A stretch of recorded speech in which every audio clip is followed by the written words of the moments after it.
Hello and welcome to the Horror Book Club podcast. I'm Joe, here with me is my co-host Dan. Hello and greetings. And we've just read the part of the novel from where the funeral begins. And when that she-vampire is finally, gutted for all intents and purposes. And stuffed, I guess you could say. Now, this part is one of the most action-packed.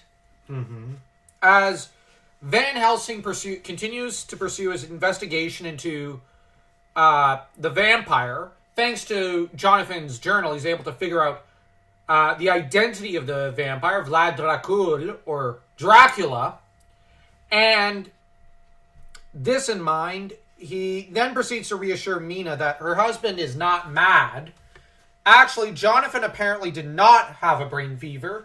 He was simply, dealing with trauma and trying to suppress it, and was doubting his reality itself all around him. Because he was made to believe that what he saw could not have been true, but what he saw was true. So, he couldn't trust his own senses and brain. Which led to what I suspect was a bit of a nervous breakdown, rather than a brain fever. Yeah. I believe a brain fever is far worse. I'm not a medical expert, so don't take my word too much on it. And from there, Van Helsing, having realized and seen in the paper that that there are children being targeted and drained of blood, not fatally so, just in small doses, as, the vampire is getting braver and braver, or the new one, I should say. Helsing ends up throwing himself foot, tooth, and claw into proving to Seward who she is, which Seward has a lot of doubts and doesn't want to believe it. Because he's a man of science, not of faith. But once he starts to realize that there's more going on here, Quincy and Arthur are introduced to the reality, which they're not very keen on it at first. Quincy's a little more open-minded. Arthur, though, is horrified and disgusted, because this is the woman he loved, and Arthur ends up being the one selected by the other two men who loved Lucy, Seward and Quincy, to stake Lucy, while the other three recite, I think, one of the Psalms. And Lucy gives out a terrible shriek, or I should say that thing, as it's called in this text, which is far more apt because it's not actually Lucy. It's a demon inhabiting her body, essentially. And holding her soul prisoner, which I love. That's a context that's never explored in modern-day horror and even dark fantasy fiction and whatnot. Only Warcraft 3 has had the courage that those who are already evil who become undead are not trapped. Those who are good are trapped. So, in a way, which I like that idea. Now, because it's punishment for those who are good, in a way, it's really horrifying. And it's supposed to be horrifying. Now, she's set free, and they then, agree to go home. Well, John and Helsing have more to discuss. And what's awaiting them at the hotel is the Berkeley, actually, is Mina's telegram. Now, I'll be honest, this is one of my favorite parts of the book. I love the adventure, the action part. How it's an emotional journey because initially, Arthur's like, how can you talk about mutilating an innocent body? Yeah.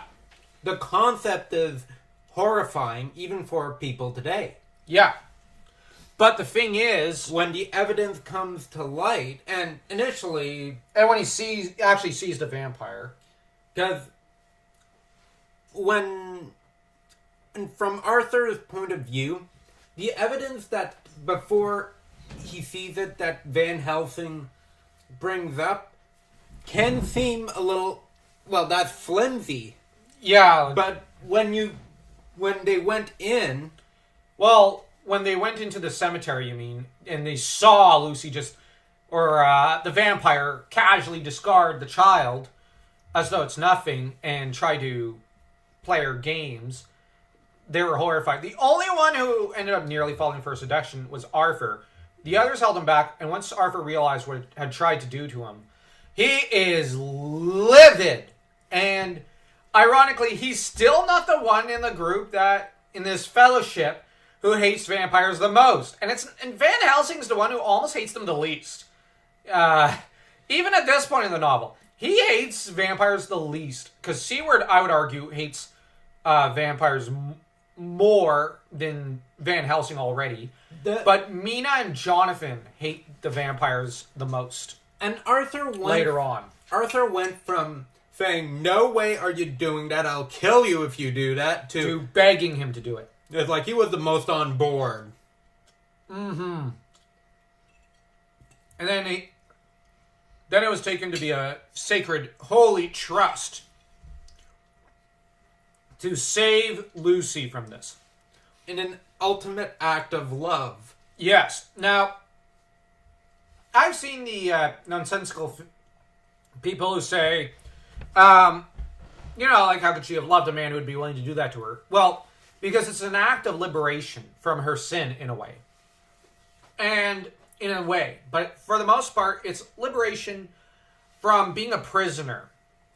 And you have to bear in mind, if you look at the vampires as allegories for rapists, she's been transformed into a child-raping and child-eating monster. So, it truly is horrifying. And Lucy was a gentle soul in the book, so she would be disgusted by that. And Lucy, since she was a newly blooded vampire, her soul wasn't yet corrupted like the three other vampiresses. Yeah.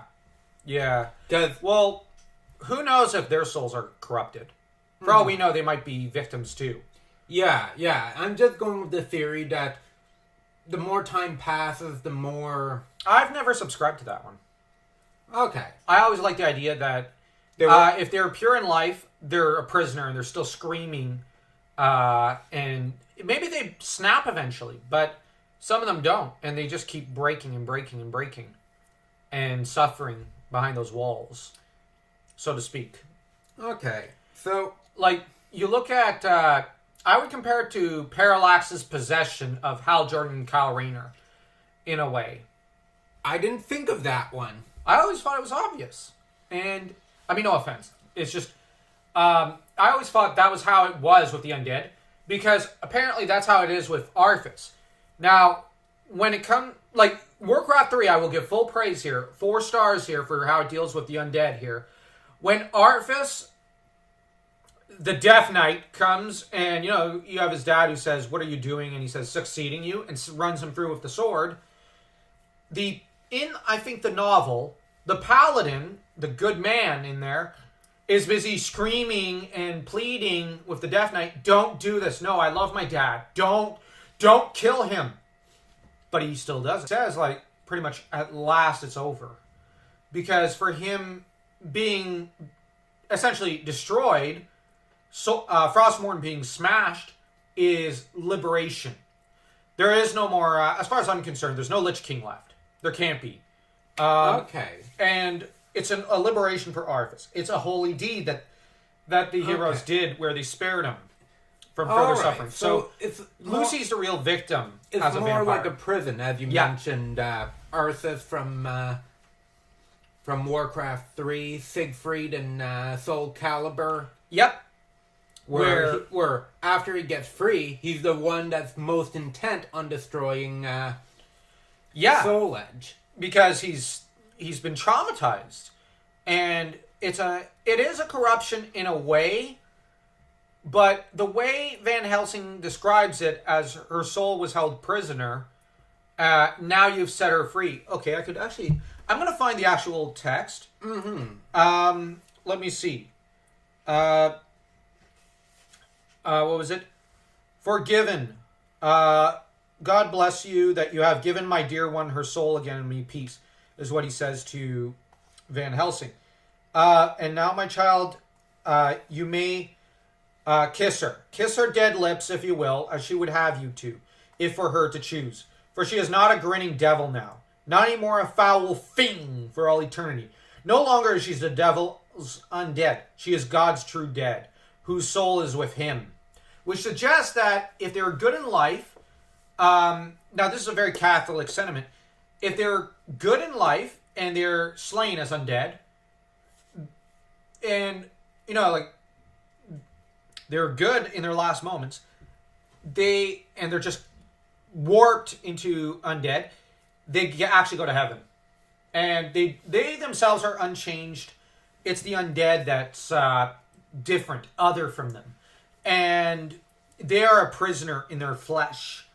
But the thing is, I've always taken it as, and I kind of got this idea from watching Arthas, sure, but also Kerrigan in StarCraft, when she became a Zerg. It's that when it comes to the undead, it's the more pure you are, the better you are as a person, the more evil you are when you are undead. And where it truly makes it so that I kind of find what's done to Lucy, and later somewhat what happens definitely to Mina is true horror, but the difference is Mina is stronger in will and is somehow able to resist a great deal of Dracula's dark taint. Now, she does come to hate Drac, but she resists. And this is because Bram Stoker was consciously modeling this character after his mother and his wife, I think, who were his ideals of womanhood. It's very romantic. And because he truly loved his mother and wife, as well as his wife. And the thing is, Dracula, the novel, is based off of horror stories his mom used to tell him to come into bed. And you have to bear this in mind while reading this story. And yeah, like Mina's better able to resist the possessions and hypnotic tricks. I nearly said hypnotism tricks, but that doesn't make sense. Hypnotic tricks of Dracula than Lucy was. Which, well, Mina's really strong-willed. Really strong-willed. Her husband's even more strong-willed. And contrary to what people think, contrary to what a lot of professors would have us believe, and contrary to what the media would have us believe, Jonathan just has balls of steel. Mm-hmm. He's tough. I can't wait to get into that storyline. Well, we're coming up on it. The next arc is mostly preparation for. They start planning out how to root out Drac, and then this arc after that is rooting him out and chasing him out of England. Then they hunt him down in Transylvania, and we're about I think halfway done the book, a little more than half. So, yeah. We've got, at least in my edition,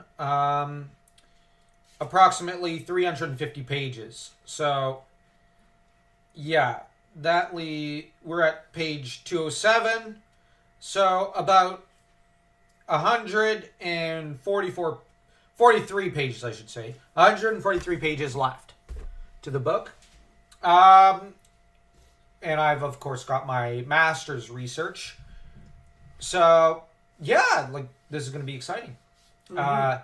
Jonathan and Mina become the main focus of the next arcs, which is for the best, and I really love that. Now, I like the detour into Seaward, Arthur, Homewood, and Lucy's arc, but that's not as exciting as Jonathan and Mina. We all know they're the best part of the book.